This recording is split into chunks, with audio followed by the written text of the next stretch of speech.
put yourself in their shoes. Imagine you've done everything right your entire life.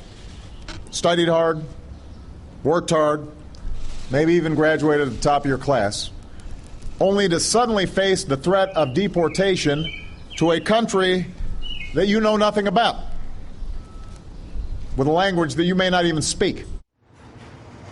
That's the president making the empathetic case for why this is a just right thing to do. Of course, those deportations were happening under his watch and accelerated, right? I mean, that was where this started in terms of the Obama administration, and we ended up here. You talked about the strategy of people pushing for the DREAM Act, changing from Congress to the president. When you made that strategic shift, how did you try to apply that pressure and to push for this? I mean, I think we had done that last year, and then it wasn't until this year, at the beginning of this year, that we said, okay, we need to kind of redefine what we're doing. Jose Antonio Vargas's writing has really helped us and opened up and shifted the narrative in this country in many ways. And so once we decided to develop an internal and an external strategy, we had a National Day of Action May 17th.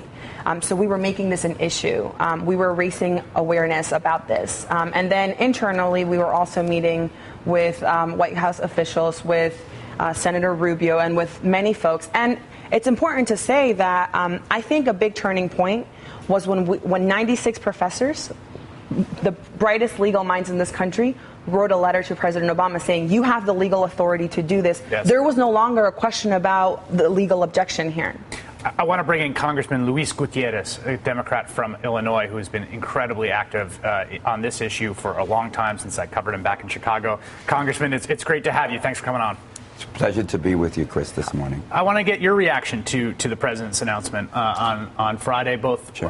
What it means for people, what it means politically, and what it means for the prospects of actual congressional action on this going forward.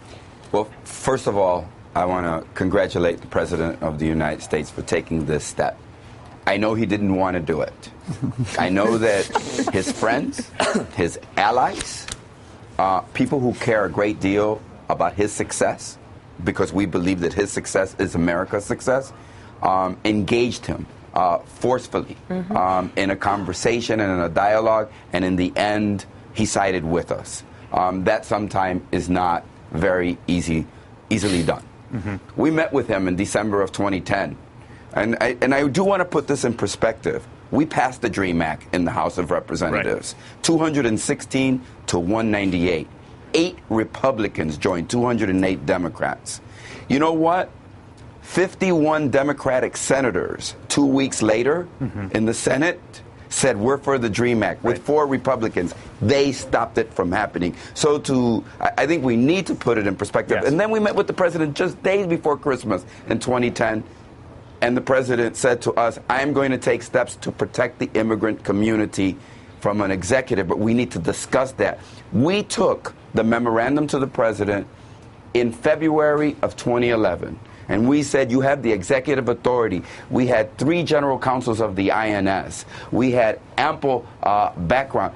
The president has, from a legislative point of view, since 1997, the immigration reform, that the authority to do this. And so we said, Mr. President, use it. As you remember, last August, he issued his memorandum for discretion. Many dreamers, their deportations were canceled on the basis of that. But you know what? Many were still being caught up in the immigration system. Millions of American citizen children, their parents were being deported and separated, and they had no criminal background. And we needed to fix this immigration system. So we continue to engage this president. I mean, Senator Durbin and what Senator, the problem many times in understanding how it is something arrives before the public is that, you know, we engage the president privately. We engage the president many times quietly, and many times I haven't done it quietly. but in this case, we said, you know what we think is important is to reach the goal. And so I just want to say that, you know, we had to meet with Janet Napolitano. I mean, there were those of us that were this close, Chris, to simply asking for her resignation. Senator Bob Menendez and Senator Durbin and the kind of work that they did needs to be heralded and needs to be acknowledged in this process. So I'm very proud to be part of a process that has begun over 10 years ago to bring about comprehensive immigration reform and to say this is important. And let me just try to suggest to you, from the immigrant community's perspective, immigration reform is a human rights struggle, a civil rights struggle. So I want you to think in 60 days when the DREAM students, 800,000 strong, are going to be able to apply for a work visa. It's like 800,000 gay men and women being able to get married, or 800,000 African Americans finally being able to vote.